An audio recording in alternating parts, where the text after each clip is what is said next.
started. Thank you all for being here.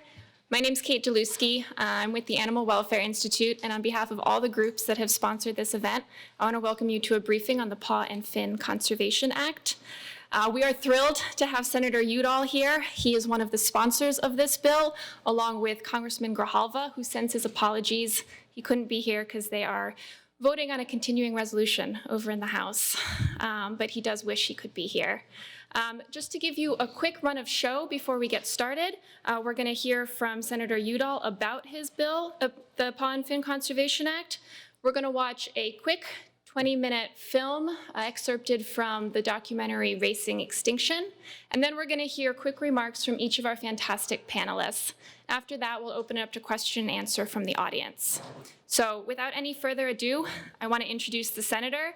I don't think his legacy of environmental and wildlife conservation really needs any introduction, but you have been a fantastic leader and advocate your entire career.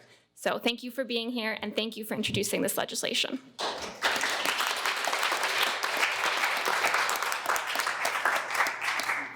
Kate, thank you very, very much for that very kind introduction. And let me just say how sorry I am that Raul Grijalva can't be here. He's such a great, if any of his staff is here, relay to him that I said these words, that he's been such a great partner. He's a wonderful chairman over there in the House.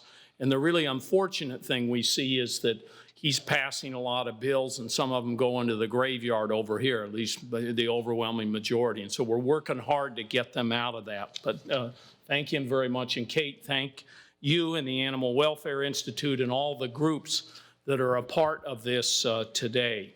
You know, the bald eagle became our national emblem, symbolizing strength and freedom in 1782. At that time, it's estimated there were 100,000 bald eagles in the territory that is now the continental United States. But almost 200 years later, in 1976, there were only about 700 active bald eagles nests in the lower 48 states. 700 nests, so dramatic drop. Our national symbol was threatened by the loss of habitat, by DDT, the loss of, and the chemical DDT that was causing loss, and overhunting. Resurgence of the bald eagle is one of the many great success stories of the Endangered Species Act.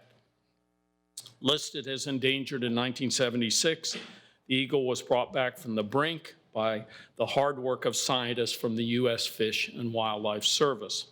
Its numbers rose to almost 10,000 nesting pairs in the lower 48 by the time it was delisted in 2007.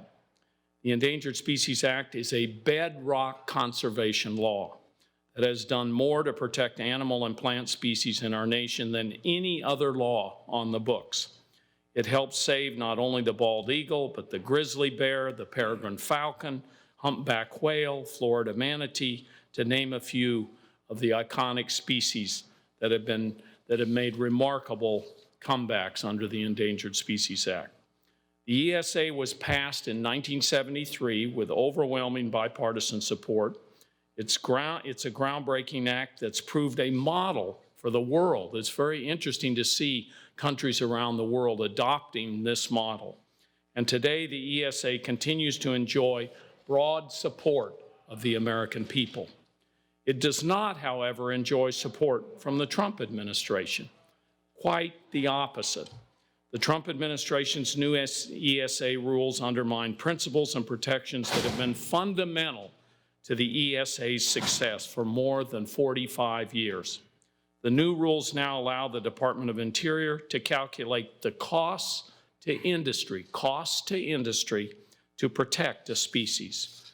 But whether an animal or a plant is, as a matter of scientific fact, at risk of survival should have nothing to do with the cost to industry to protect it. The decision to list has never been and should not be based on the cost to industry and special interests. It should be based on the best available science, full stop. The new rules ignore the impact on healthy ecosystems.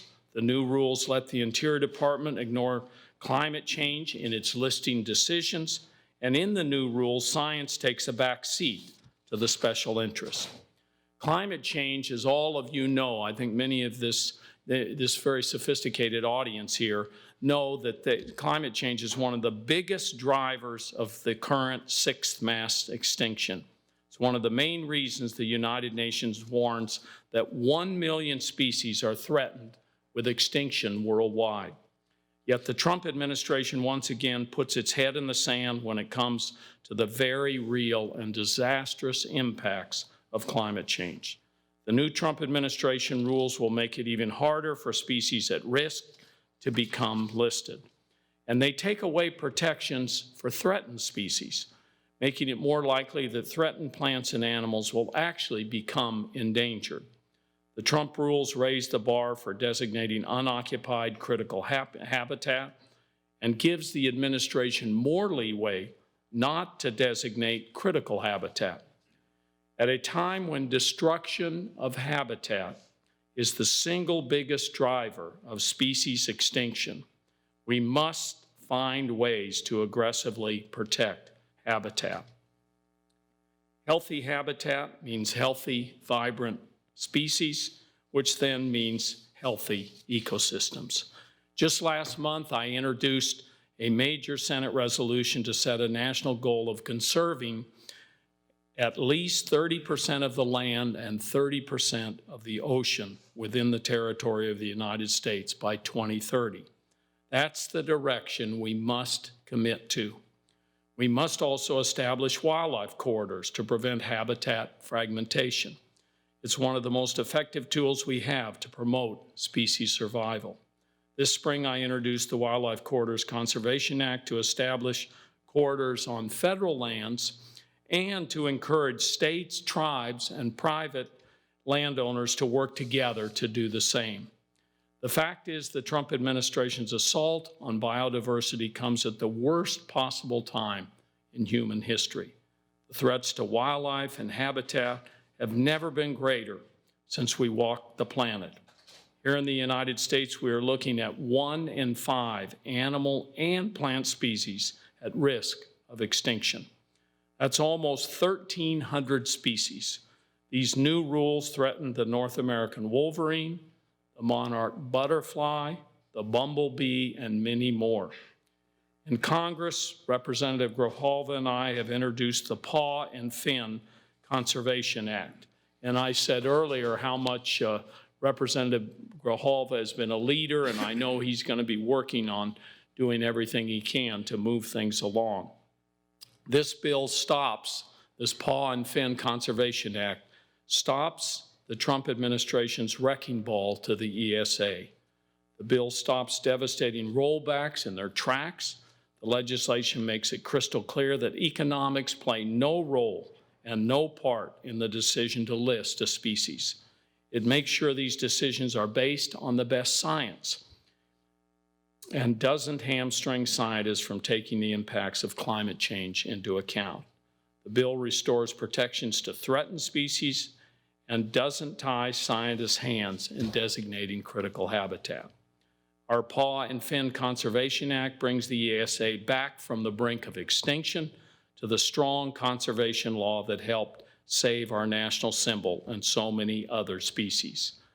Friends, our nation and our planet are at a crossroads. With climate change, habitat destruction, and species extinction all combining to threaten biodiversity like never before. We have a window of opportunity to act. That window is open now, and it will close soon. So it's time to act. It's time to act urgently, with a laser focus, and with seriousness of purpose. All of you here today and our remarkable panelists who you will hear from shortly understand the urgency, the imperative. And I want to thank all of you for your work. We have one planet. There is no planet B. You know, we can't move to a planet B. We've got planet A, and we've got to take care of it. And so I'm going to keep fighting in the Senate and beyond to protect the one that we have now. And with that, Kate, we'll go. I want to see this video or movie, so I'm looking forward to that. I may not be able to see all of these panelists, but I've met them, and I will get a good report from my staff, and I really, really appreciate all your work. You're doing great work, and we need to keep moving in the direction you're going to be advocating for. Thank you, Kate.